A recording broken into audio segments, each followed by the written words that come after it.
4, 3, 2, 1, go! Pendekar payung terbang. Serangan jarak jauh. Padmasari datang menyodorkan payung.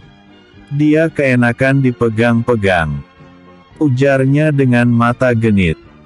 Adijaya tersenyum sambil menerima payung jelmaan Ki Santang. Perempuan akan lebih cantik kalau memegang payung. Suara Ki Santang menimpali. Kemudian Adijaya memasuki gerbang ke-6. Dia berharap ini gerbang terakhir dan segera bertemu dengan Jurik Kaladetya. Sekuat apapun siluman itu, dia takkan gentar. Setelah beberapa langkah, dia berhenti. Memperhatikan keadaan. Rintangan alam apa lagi yang akan dia temui? Yang terlihat hanya tanah rata yang sangat luas. Puluhan tombak di depan sana berdiri sebuah bangunan indah bagaikan istana. Itukah Puri Iblis? Berarti tidak ada gerbang lagi yang menghalanginya. Tidak. Adijaya sipitkan kedua matanya. Di depan puri itu terlihat barisan prajurit yang membawa tongkat. Jumlahnya ratusan. Adijaya tidak mungkin menyelamatkan mereka semua dari buhul penjerat. Yang penting juragan harus masuk ke dalam bangunan itu, kata Padmasari. Berarti yang harus dia persiapkan adalah ajian bantai jagat dan ilmu membelah tanah menarik sukma. Jangan ragu-ragu untuk membunuh mereka, karena mereka tidak akan mati. Memang, selama ini dia terkenal sebagai pendekar yang tak pernah membunuh.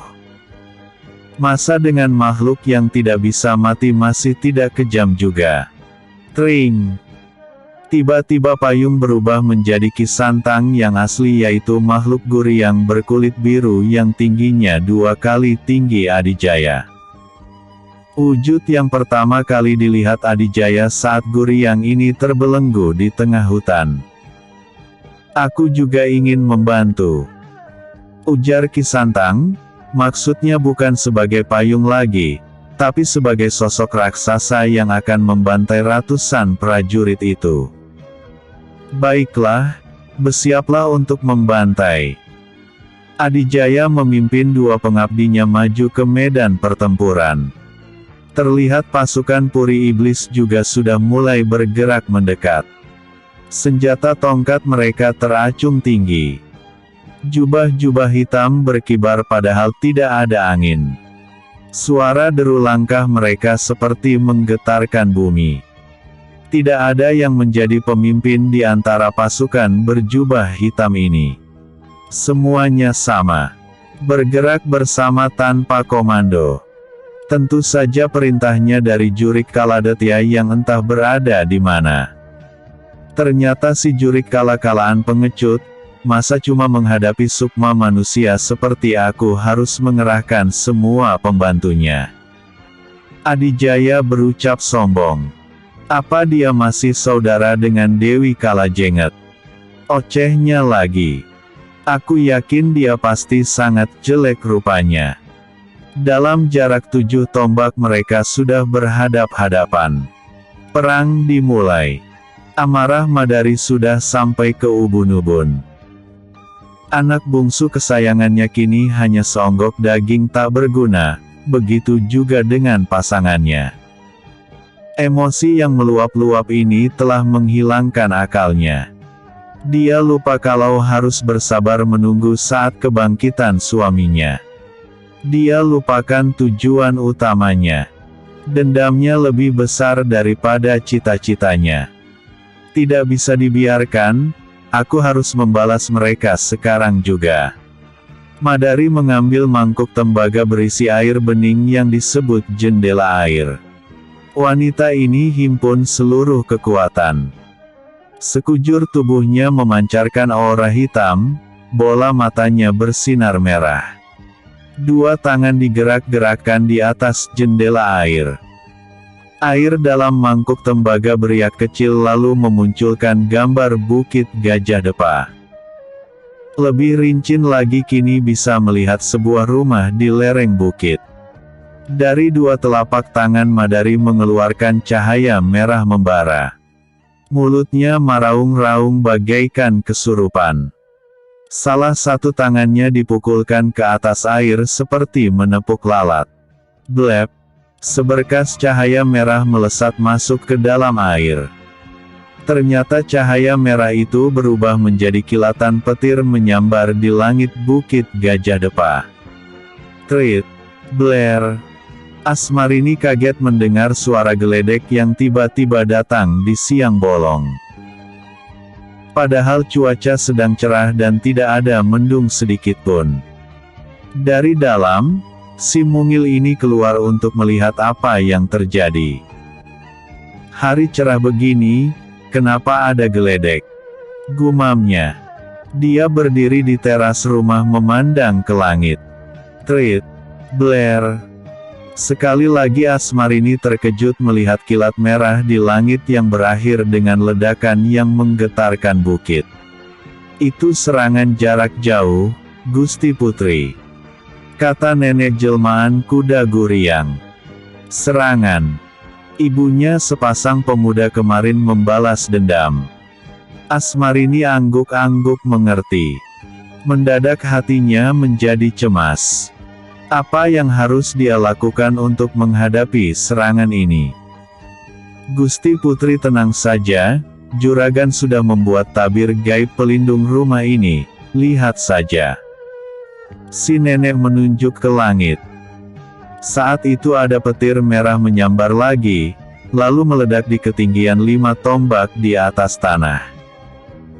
Asmarini bernapas lega. Sang suami benar-benar melindunginya dengan segenap kekuatan yang dimiliki. Tidak lama kemudian petir-petir bermunculan dari berbagai arah. Namun, tidak dapat menembus tabir gaib yang melindungi tempat sekitar. Suaranya memekakkan telinga dan getarannya terasa seperti menonjok dada. Sebaiknya kita ke ruang dimensi lain, ajak si nenek. Asmarini langsung mengikutinya. Sampai di sana, seperti biasa di ruang depan menghadap ke jendela mereka bertiga bersama si kakek menyaksikan siapa yang mengirim serangan itu. Di jendela terlihat seorang wanita yang tidak lain adalah Madari sedang melepaskan sinar-sinar merah ke dalam air yang ada di mangkuk tembaga. Bagaimana ini, Nek?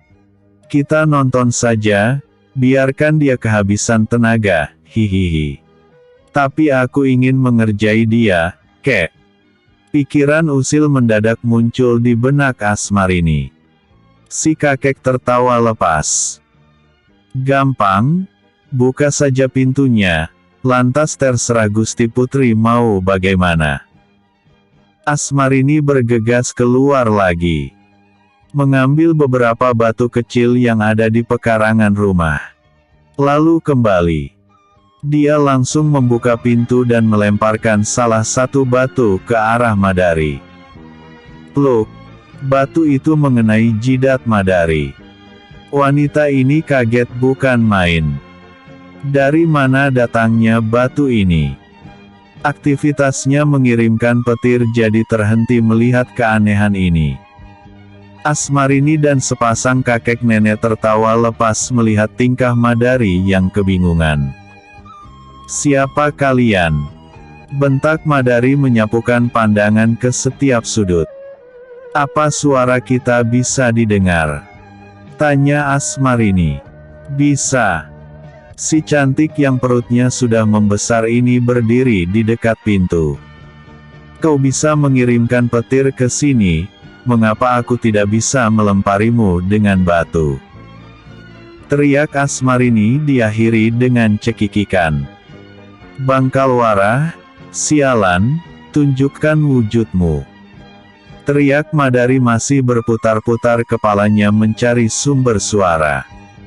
Itulah kekuranganmu, tidak bisa melihat keberadaanku. Sedangkan aku bisa melihatmu tanpa terganggu sedikitpun. Terdengar lagi suara tawa Asmarini dan sepasang kakek nenek jelmaan kuda guriang. Madari semakin murka. Dia kirim lagi puluhan petir lewat jendela air.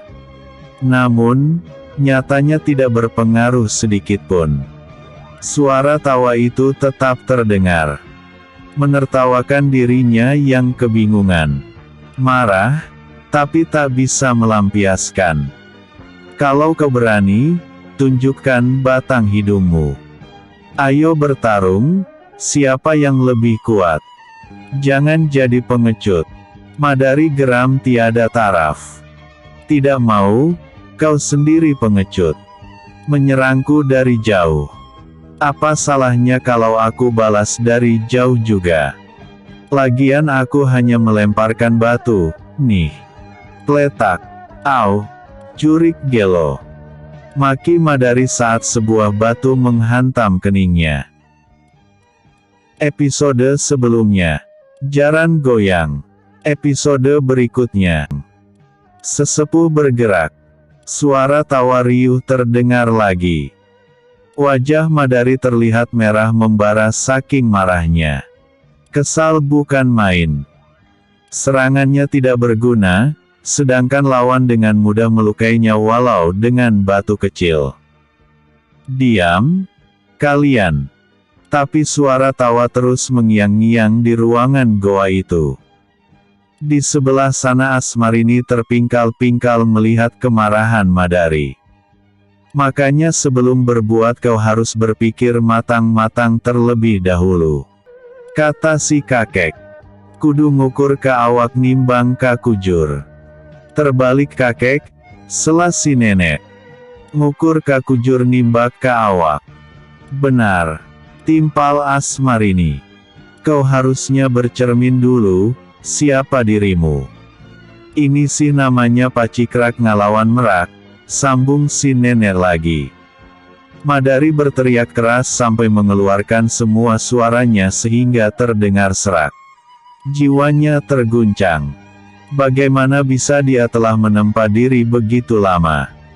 Berbagai cara dilakukan agar dirinya kuat berilmu tinggi. Ternyata, musuh begitu mudahnya mempermainkan dirinya. Jeritan-jeritan yang memekat telinga menggetarkan ruangan goa. Dia tidak terima diperlakukan seperti ini. Rasanya percuma susah payah mendapatkan semua ilmunya, kalau masih ada yang mengunggulinya. Madari benar-benar kalap. Dia sampai melepaskan pukulan-pukulan tenaga dalamnya. Bler, bler, bler. Dinding-dinding goa berantakan terhantam pukulan tenaga dalamnya. Bahkan seluruh goa bergetar hebat. Asmarini dan sepasang kakek nenek hentikan tawa mereka. Madari sepertinya mengamuk. Emosinya tak terkendali lagi. Bahkan sepertinya wanita itu sudah lupa akan dirinya sendiri. Dia terus melancarkan pukulan tenaga dalam ke setiap arah. Langit-langit goa mulai retak. Serpihan kerikilnya berjatuhan. Sebentar lagi goa ini tampaknya akan runtuh. Sementara Madari semakin gila. Bruk. Akhirnya keseluruhan goa benar-benar runtuh. Bongkahan langit-langitnya menimpa tubuh Madari. Wanita ini langsung tak berkutik terhimpit bongkahan batu yang besar. Bahkan kepalanya pecah. Goa yang telah lama ditempati untuk menambah kekuatan dan rencana membangkitkan Ganggasara kini ambruk dan menjadi kuburan bagi dirinya sekeluarga. Asmarini langsung mematikan gambar yang tertampil di jendela karena merasa ngeri menyaksikannya. Ini berarti Ganggasara gagal bangkit lagi. Gumam Asmarini. Benar, tugas juragan jadi lebih ringan. Sahut si nenek. Apa Kakang tidak bisa kembali saja? Dia harus menghentikan rencana jahat siluman yang menjadi junjungan Ganggasara. Karena kemungkinan bukan hanya Ganggasara yang menjadi sarananya. Asmarini menghela napas ringan sebelum kembali ke atas. Matanya terasa ngantuk, dia ingin istirahat. 3 sosok menyongsong serbuan ratusan prajurit puri iblis. Bahkan sepertinya bertambah lagi. 2 tangan Adijaya melepaskan ajian bantai jagat, sementara kakinya menggunakan ilmu membelah tanah menarik sukma. Des. Puluhan prajurit terpental, puluhan lainnya tersedot ke dalam tanah yang terbelah. Begitu juga dengan Padmasari dan Ki Santang menggunakan ilmunya masing-masing untuk memukul mundur lawan. Setiap selesai mengobrak-abrik lawan, Adijaya merangsek maju secara perlahan. Prajurit yang terhantam ajian bantai jagat bisa bangun dan menyerang lagi. Adijaya melihat cara Padmasari menghabisi lawannya. Pertama wanita itu hantamkan pukulan jarak jauh yang membuat puluhan prajurit terpental. Begitu para prajurit itu terjatuh ke tanah, ilmu membelah tanah menarik sukma telah menanti mereka. Akibatnya puluhan prajurit itu langsung amblas terkubur. Ilmu membelah tanah menarik sukma memang didapat dari Padmasari. Akhirnya Adijaya mengikuti cara Padmasari. Dia lepaskan dulu ajian bantai jagat dilanjutkan membelah tanah menarik sukma untuk menyedot mereka yang terjatuh. Dengan begitu jumlah mereka semakin berkurang. Beda lagi dengan Ki Santang, dia menggunakan ilmu menghisap. Setelah belasan prajurit terjerat ilmu hisapnya, dilemparkannya mereka ke belakang seperti melempar kain saja. Adijaya bersama 2 pembantunya semakin merangsek maju. Namun, ternyata jumlah pasukan seakan-akan tidak pernah habis. Jangan pedulikan mereka yang terus bertambah, yang penting bisa kita mencapai pintu utama itu. Teriak Padmasari memberitahu. Benar, anggap saja ini rintangan alam seperti yang telah mereka lalui sebelumnya. Ada hutan rimba, danau yang seperti laut, jurang dengan lautan api, padang rumput yang tiada ujungnya dan air terjun raksasa.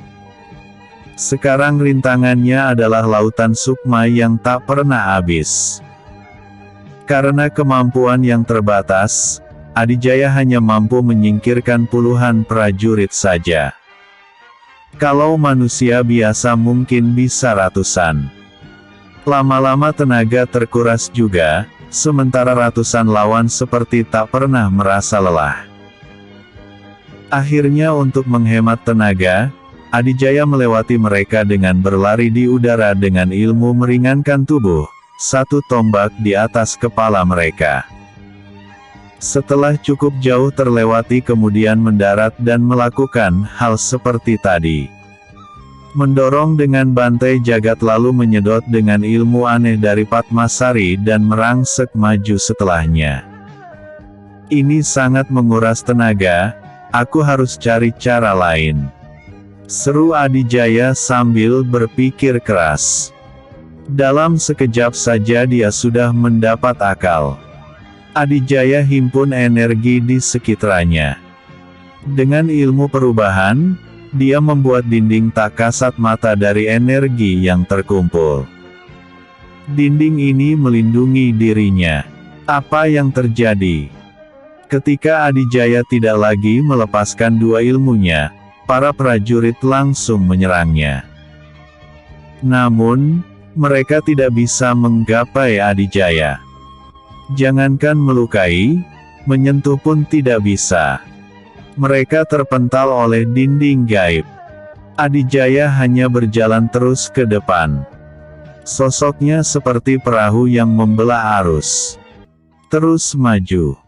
Para prajurit terpental ke samping kiri dan kanan. Akhirnya dia bisa menghemat tenaga. Sementara Padmasari dan Ki Santang masih tetap dengan caranya masing-masing akan dan mereka juga bisa terus maju membelah pasukan yang tidak pernah habis ini. 5 sesepuh Padepokan Karangbolong berkumpul di kediaman Ki Manguntara. Selain pemilik rumah ada Ki Jagatapa yang beberapa waktu lalu telah bergabung kembali ke Padepokan. Kemudian ada 3 nenek sakti yaitu Nyai Rengganis, Nyai Sanggamanik, dan Nyai Parasuri. Menurut Eyang Batara, kata Ki Manguntara memulai pembicaraan. Yang akan kita lumpuhkan adalah siluman yang bernama Jurik Kaladetya. Kabarnya dia akan menggunakan manusia untuk membuat kekacauan di alam kita. Aku dengar siluman tidak bisa dilumpuhkan, tapi agar tidak bisa berbuat jahat lagi, maka harus dikurung dalam cupu atau labu khusus, kata Nyai Rengganis. Untuk hal itu, Eyang Batara sudah mendapatkan keterangan bahwa Adijaya telah membawa labu penyedot sukma, terang Ki Manguntara. Yang lain tampak lega mendengarnya. Aku yakin, kalian semua sudah menguasai ilmu ngaraga sukma, kan? Tanya Sang Mahaguru kemudian. Tentu. Jawab Ki Jagatapa disambut anggukan 3 nenek sakti. Kalau begitu, kita bisa mulai sekarang. Memasuki alam lelembut membantu Adijaya. Eyang Batara juga akan segera menyusul. Baiklah. Kemudian 5 orang sakti ini mengambil sikap semedi. Menghimpun hawa sakti dan memusatkan pikiran. Pada awalnya masih bernapas pelan-pelan. Lama-lama napasnya tertahan. Tampak tubuh mereka bergetar beberapa saat sebelum menjadi kaku bagaikan patung. Dari dalam raga kasar masing-masing keluar satu bayangan yang wujudnya serupa dengan badan kasarnya. Itulah sukma mereka yang telah lepas dari raga kasarnya. Bayangan sukma itu melayang ke atas, tembus ke langit-langit. Episode sebelumnya, serangan jarak jauh. Episode berikutnya, sukma kesurupan siluman. Begitu membuka kedua mata, 5 sesepuh ini mendapatkan dirinya di halaman luas sebuah bangunan megah. Ternyata di depan mereka sudah ada Eyang Batara. Sampurasun, ucap Ki Manguntara. Rampes. Rupanya Eyang sudah lebih dulu datang, maafkan keterlambatan kami. Sambung Ki Jagatapa. Kita semua terlambat. Ujar Eyang Batara pelan dengan sedikit senyum ramah. Maksud Eyang? Tanya Ki Manguntara. Termasuk yang lain juga menampakkan raut kecemasan.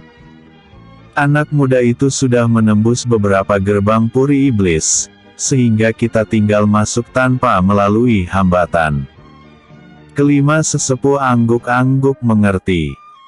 Mereka kira terlambat datang dan membantu Adijaya. Semoga tidak terlambat membantu dia. Ujar Nyai Parasuri. Mari kita masuk. Eyang Batara memimpin rombongan memasuki puri iblis. Tidak ada penjagaan lagi di pintu gerbangnya. Bahkan rintangan alam setiap memasuki gerbang baru yang dilalui Adijaya sebelumnya juga tidak ada.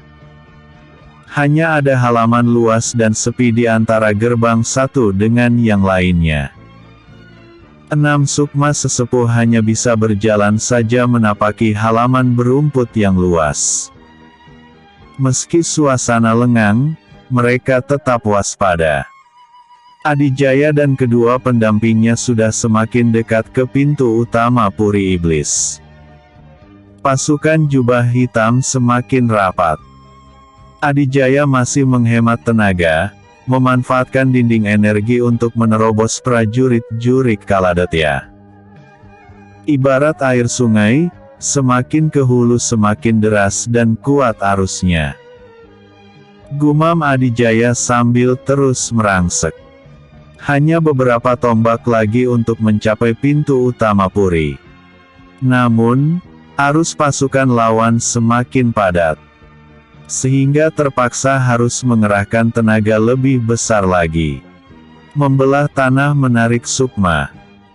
Tidak tanggung-tanggung, dua kaki Adijaya dihantamkan ke tanah menimbulkan dua belahan tanah yang menganga besar.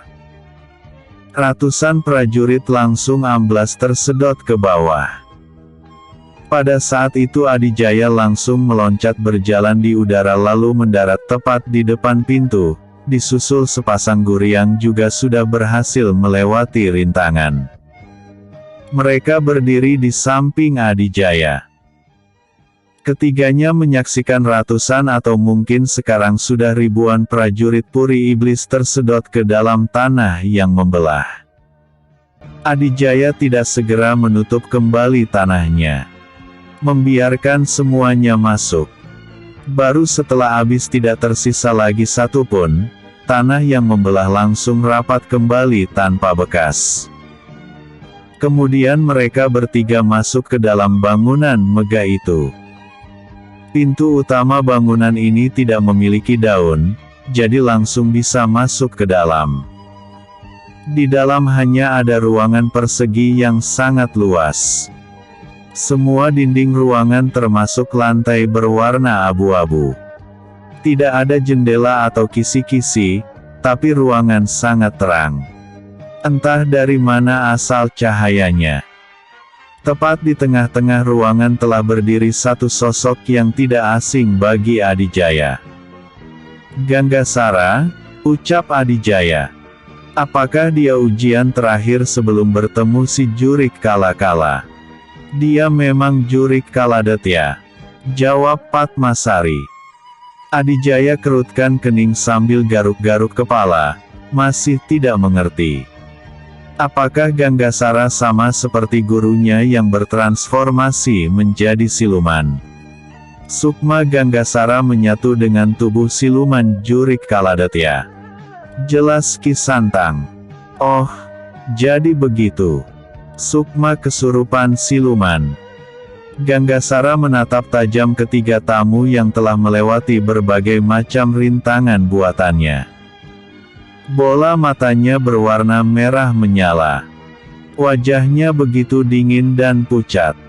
"Kalian memang hebat." Suara Jurik Kaladetya menggema di dalam ruangan. Suaranya terdengar seperti dua makhluk yang berbicara bersamaan. Mungkinkah Ganggasara dan Jurik Kaladetya berbicara bareng? "Kalian juga kompak," balas Adijaya tersenyum, tapi dalam hatinya waspada mengukur seberapa tinggi kekuatan lawan. Mengingat semua yang telah dilaluinya cukup sulit, maka kemungkinan gabungan dua makhluk ini yang paling sulit. Jurik Kaladetya memandang geram ke arah Adijaya. "Aku pastikan Sukmamu akan terbelenggu di sini selamanya." Ketika tangan Ganggasara menunjuk, segelombang energi melesat menghantam ke arah Adijaya. Pemuda ini hanya mengepos sedikit. Pukulan tak kasat mata itu menghantam dinding atas di belakang Adijaya. Jar! Tetapi Adijaya lengah dari serangan susulan. Sukmanya terpental hingga menghantam dinding juga. Bruk! Rasa nyeri memenuhi sekujur sukmanya. Seperti sakit di raga kasar. Sementara dua Guryang sudah berkelebat mengirim serangan. Ganggasara atau Jurik Kaladetya tetap di tempatnya, tak bergeser sedikitpun meski serangan lawan sudah bertubi-tubi. Di sela-sela sambil menyerang, Ki Santang melemparkan labu penyedot Sukma kepada Adijaya. Adijaya yang baru bangun dari jatuh segera menangkap labu itu. "Buka dan arahkan lurus ke ubun-ubun," teriak Ki Santang memberitahu. Jurik Kaladetya tentu saja tidak akan membiarkan dirinya tersedot ke dalam labu. Dia selalu memalingkan kepalanya agar tidak menghadap ke lubang labu. Adijaya sering terbang di atas sambil mengarahkan lubang labu ke kepala Ganggasara. Sementara Padmasari dan Ki Santang berusaha membuat makhluk itu lurus kepalanya ke lubang labu. Namun, ternyata usaha mereka begitu berat. Jurik Kaladetya sangat kuat. Yang tadinya hanya berdiri di tempat, kini berpindah-pindah demi menghindari lubang labu. Bahkan ketika Adijaya nekat mendekat sambil menyorongkan labu, pukulan jarak jauh sudah menghempaskannya lebih dulu. Apa tidak bisa disedot lewat bokongnya saja, gitu? Gerutu Adijaya ketika mendapati dirinya terjatuh akibat pukulan jarak jauh Ganggasara. Beruntung tangannya memegang kuat labu sehingga tidak terlepas. Kalau harus ubun-ubun, berarti aku harus selalu di atas. Umpat Adijaya lalu berteriak kepada dua guriangnya, bisakah kalian tangkap dia lalu arahkan ubun-ubunnya padaku. Sedang kami usahakan, juragan. Sahut Ki Santang. Hanya saja makhluk ini terlalu meten. Sambung Padmasari. Adijaya mendekat lalu bersalto, tapi Jurik Kaladetya yang menyatu dengan Ganggasara langsung memiringkan kepala. Akhirnya Adijaya cuma lewat saja di atas. Sementara dua guriang tampak kesusahan menangkap sasarannya. Makhluk gabungan ini sangat lincah dan kuat. Berkali-kali mereka terdorong. Apabila berhasil menangkap, mereka kesusahan menggerakkan Ganggasara yang seolah-olah terpatok kakinya ke lantai. Tidak bergerak sedikit pun, bagaikan mendorong gunung. Ilmu patok jagat. Seru Ki Santang terkejut mengetahui ilmu yang digunakan lawan. Kalau begitu kita bikin dia loncat-loncat. Ujar Padmasari sambil memberi aba-aba agar mengambil jarak. Adijaya kini bingung melihat dua abdinya berlari-lari mengelilingi Jurik Kaladetya sambil sesekali mengirim pukulan jarak jauh yang diarahkan ke kaki. Ganggasara loncat-loncat menghindari serangan dua guriang, tapi loncatannya lurus. Tidak bersalto atau cara lain yang mengharuskan posisi badannya miring. Sekarang Adijaya mengerti maksud mereka. Buat dia meloncat miring. Teriaknya kemudian. Maka dua guriang itu berbagi tugas, bila yang satu menyerang bawah maka yang satunya menyerang ketika Ganggasara melayang.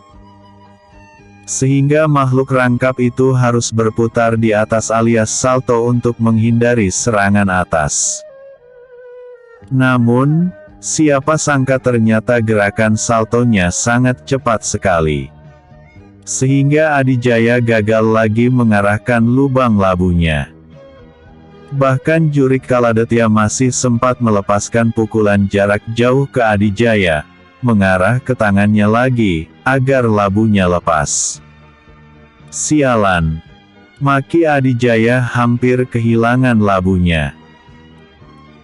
Episode sebelumnya. Sesepuh bergerak. Episode berikutnya. Bayi kembar. Benar saja, menghadapi penguasa puri ini memang paling susah. Kalau gampang mungkin bukan jadi pemiliknya, tapi jadi penjaga gerbang seperti yang sudah dilewati. Masalahnya Jurik Kaladetya yang menyatu dengan Sukma Ganggasara bukan budak yang dalam pengaruh jeratan buhul ataupun mantra, tapi makhluk yang sadar. Bahkan begitu percaya diri bisa mengatasi tiga tamunya ini. Kurang banyak. Seru Adijaya. Apanya yang kurang banyak, juragan? Tanya Padmasari di sela-sela pertarungan. Butuh tambahan sukma atau guriang atau apalah untuk melumpuhkan si kala-kala ini, ternyata jinak-jinak merpati. Hahaha. Datangkanlah bantuan kalau kalian bisa. Balas Jurik Kaladetya. Adijaya mendengkus kesal, dia gantungkan labu penyedot sukma di pinggangnya. Lalu dia menghimpun energi yang memenuhi ruangan puri ini. Dia membuat dinding tak kasat mata untuk menjepit Ganggasara. "Mundur dulu, kalian!" perintah Adijaya kepada dua guriangnya. Bersamaan dengan mundurnya sepasang guriang, 3 dinding gaib menjepit Jurik Kaladetya dari 3 arah. Sosoknya langsung kaku, tidak bisa bergerak sama sekali. Kesempatan ini segera dimanfaatkan. Adijaya meloncat ke atas, di mana di sana ada celah dinding gaib yang mengarah langsung ke atas kepala makhluk rangkap itu. Dia bermaksud mengarahkan lubang labu di sana. Blegar. Belum sampai Adijaya ke atas, tiba-tiba dinding gaib meledak dan getarannya membuatnya terpental ke atas hampir menyundul langit-langit. Beruntung dia cepat imbangi diri sehingga tidak jatuh. Hahaha. Tawa Jurik Kaladetya menggelegar di seantero bangunan. 3 makhluk lain begitu terkejut melihat dinding gaib bisa dihancurkan. Geblek, siah. 4 Adijaya tambah kesal karena caranya gagal. "Maafkan kami, anak muda. Kami datang terlambat." Seruan itu menggema bersamaan dengan munculnya 6 sosok yang tidak lain adalah sukma para sesepuh. Mereka langsung mengambil posisi mengepung Ganggasara alias Jurik Kaladetya. Kehadiran mereka membuat harapan Adijaya kembali bangkit. Sementara Jurik Kaladetya menampilkan wajah kesal. Bola matanya berputar-putar seperti sedang berpikir keras. "Adijaya, kau diam saja di situ," sambil mengarahkan lubang labunya ke tengah-tengah ruangan. Kata Ki Manguntara memberi instruksi. "Baik, Kek." Kini 9 makhluk mengelilingi Jurik Kaladetya yang berdiri di tengah-tengah. Adijaya memegang kuat-kuat labu penyedot sukma, mengarahkan lubangnya ke tengah-tengah. 6 sukma dan 2 guriang sudah mengeluarkan kekuatannya. Mengendalikan energi bersama-sama pasti akan lebih kuat. Sedangkan sang pemilik puri iblis juga mengerahkan segenap kekuatannya. Energi di dalam puri semakin pekat. Yang berdiri di dekat Adijaya bertugas menarik, yang lainnya ada yang mendorong, ada yang menekan dari atas dan ada yang menggerakkan tubuh Jurik Kaladetya agar kepalanya menghadap ke arah labu. Gabungan kekuatan 8 tokoh saling adu kuat melawan satu makhluk rangkap yang ternyata begitu dahsyat. Kecuali Adijaya, semuanya tampak bergetar. Hawa panas menyelimuti seluruh ruangan. Sosok Jurik Kaladetya perlahan terangkat setengah tombak. Dia berusaha sekuat tenaga menghempas semua energi yang menyerangnya. Namun, semakin lama dirinya semakin melemah. Wajah Ganggasara yang tadinya sangat percaya diri kini berubah pucat dan ketakutan. Kekuatan gabungan tak bisa dilawan. "Kalian pengecut, curang!" teriak Jurik Kaladetya. "Tidak ada kata curang untuk melenyapkan calon biang kehancuran," ujar Nyai Sangga Manik. Jurik Kaladetya tampak tidak berdaya lagi. Sosoknya berputar hingga terlentang di udara dengan kepala mengarah ke labu. Mulutnya mengeluarkan teriakan yang mengguncang bangunan. Hampir saja mereka terganggu oleh teriakan itu. Kemudian secara perlahan sosok Jurik Kaladetya yang bersatu dalam sukma Ganggasara bergerak mendekati lubang labu. Begitu kepalanya menyentuh lubang, tubuhnya menciut tersedot ke dalam labu. Adijaya langsung menutupnya dengan potongan labu yang digunakan sebagai tutup. Suara teriakan lenyap setelah sosok Ganggasara terkurung dalam labu. Kemudian energi di dalam ruangan berangsur ringan. Para sesepuh sudah memulihkan diri setelah mengeluarkan kekuatan yang begitu menguras tenaga. Adijaya menghampiri Eyang Batara, menyerahkan labu penyedot Sukma, sementara Ki Santang langsung bersujud di depan sesepuh yang satu ini. Setiap bertemu memang selalu begitu. "Bangunlah, Santang," perintah Eyang Batara. Guryang berkulit biru menurut saja. "Terima kasih, anak muda," ucap Eyang Batara kepada Adijaya. "Saya yang seharusnya berterima kasih. Kalau tidak ada para sesepuh semua, mungkin kami masih kesulitan menghadapinya. Kalau tidak ada niatmu yang ingin mencegah kebangkitan kembali Ganggasara, mungkin aku tidak akan tahu tentang hal ini." Tuntas sudah tugas Adijaya mencegah kekacauan dan keangkaramurkaan. Kini dia ingin fokus kepada istrinya yang sedang mengandung. "Segeralah pulang," ujar Ki Manguntara. "Waktu di sini tidak sama dengan di sana. Jangan lupa kalau mau mengambil selir," kata Nyai Rengganis selalu ingat tentang hal ini. Adijaya hanya tertawa pelan. Para sesepuh sudah pamit. Labu penyedot Sukma dibawa Eyang Batara, seperti dulu membawa labu yang berisi Sukma Birawayaksa. Ketika Adijaya keluar puri ternyata langsung ke tempat di mana pertama kali datang. Tidak ada lagi gerbang yang berlapis-lapis. Bahkan bangunan puri tersebut kini perlahan memudar seperti gambar yang terhapus lalu lenyap. Ki Santang sudah kembali berwujud payung. Padmasari sudah hilang entah kemana. Waktunya pulang.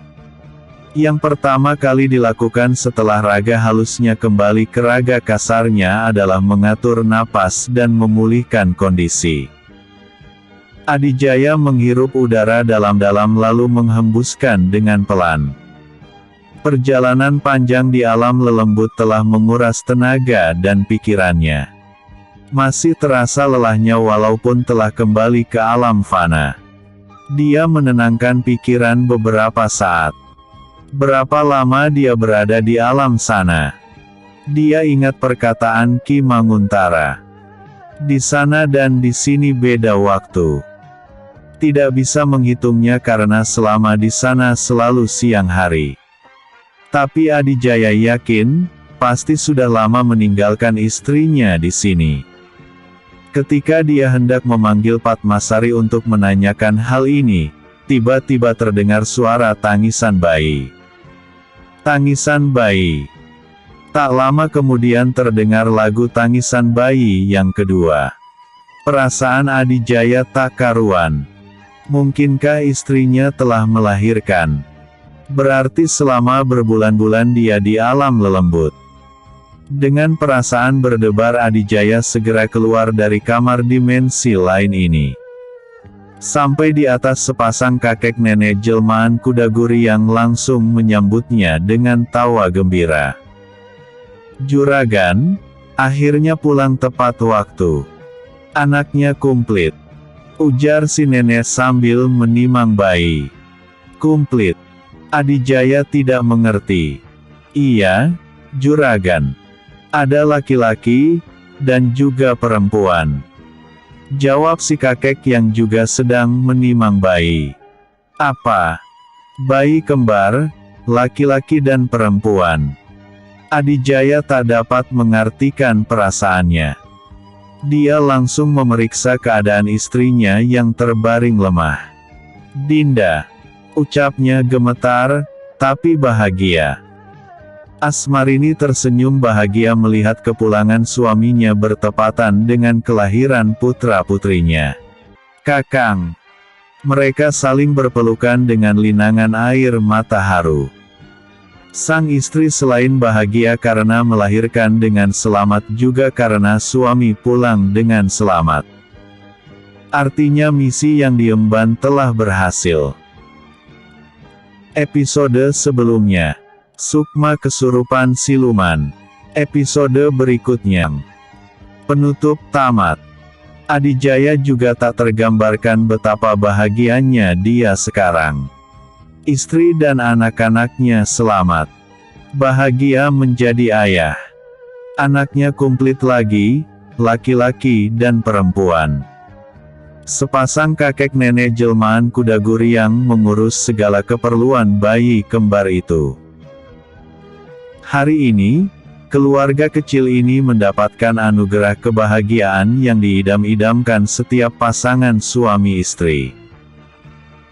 Proses melahirkan Asmarini tentu saja tidak mengalami hambatan karena dibantu sepasang Guryang yang punya cara-cara di luar kemampuan manusia.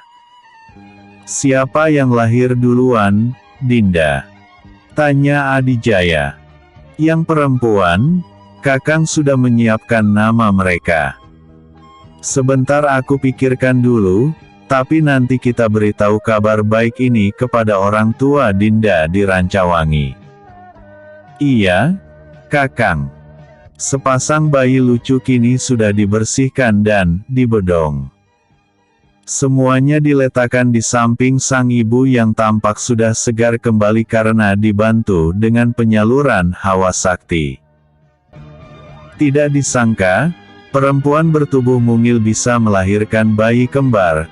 Tapi apapun itu Adijaya tetap bahagia. Sekarang mereka adalah ayah dan ibu. Beberapa lama kemudian, tiba-tiba di rumah itu kedatangan banyak tamu. Yang paling mengejutkan adalah kedatangan orang tua Asmarini. Tadinya berencana ke Rancawangi ternyata malah datang sendiri. Selain mereka ada pasangan Arya Sentana dan Praba Arum yang membawa buah hati mereka. Juga ada Komara dan istrinya yang tampak sedang hamil besar. Bagaimana mereka bisa sampai ke sini dan mengetahui tentang kelahiran anak kembar Adijaya? Tentunya berkat ulah Padmasari.